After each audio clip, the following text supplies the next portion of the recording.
Hey, handsome. This is gonna be a long night, but these shots are turning out great. I guess you're gonna need that coffee then. I'll go put it on.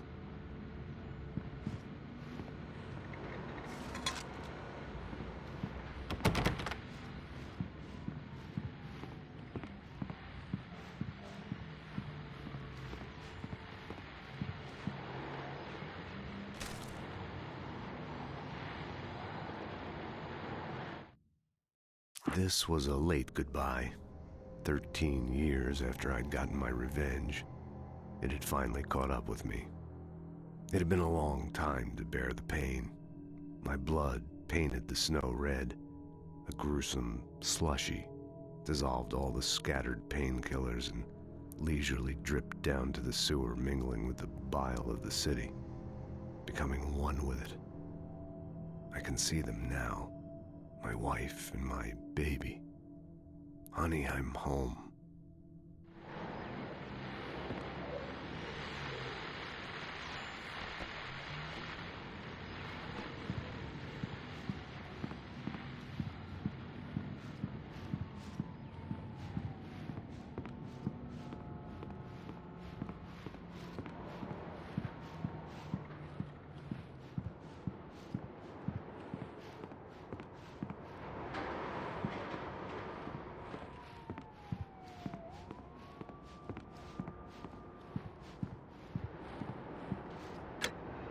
Coffee's on.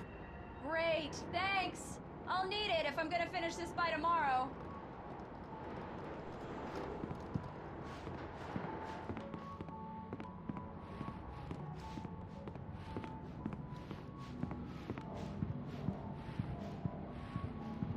Oh, hey, I just finished those cover mock-ups. They're on your desk. Tell me what you think. No kidding. I didn't think you'd get them done this quickly. On occasion, I can perform all sorts of miracles, my dear. Oh, really? Well, you seemed to think so last night.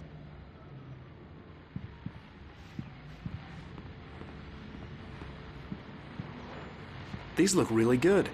Oh, sure, until Barry gets his hands on them. Which, by the way, will happen over my dead body. The last time was the last time. Oh, and speaking of Barry, he called. Alan! Alan! Please check the fuse box! I'm right here. I'm on it, honey. Please hurry. I'm right here, baby. I'm fine.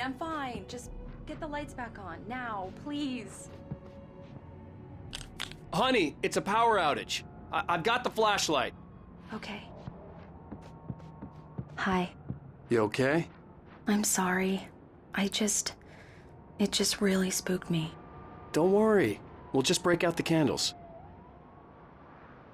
I know it's stupid, but it's just... especially when I'm not prepared for it, you know? It gets to me. I love you. Tell me a story, writer. Okay. I used to have these nightmares when I was a kid. The dark really spooked me, too. When it got really bad, my mom gave me this old light switch. She called it the clicker. The clicker, huh? Yeah. If I ever got scared of the dark, I could just flip the switch and a magic light would scare the monsters away. Oh, sure. Here it is. Alan. Maybe it'll help you, too. Yeah, nice story, writer boy. You made that up right now, didn't you? No. Seriously. I love you, even if you are a liar. Thanks for this.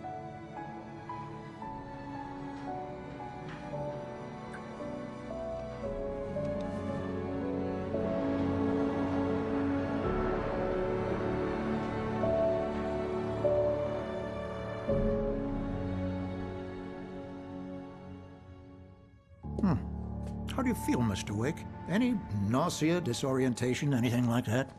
Mr. Wake, how are you feeling? I'm okay. My head's fine. I had to lie about my headache and memory loss. He'd send me to a hospital for tests.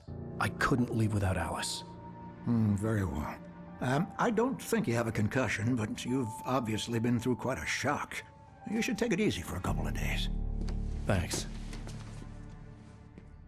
Well then, Mr. Wake, we're done here. If the pain gets any worse or you experience any other symptoms, you should come see me. I'll let you get on with it then. Sarah, Sheriff Breaker, is waiting for you. She's very good at her job. I'm sure she can locate your wife in no time. Doc Nelson was the image of a small-town doctor. Sheriff Breaker had called him to the station to take a look at the cut in my head.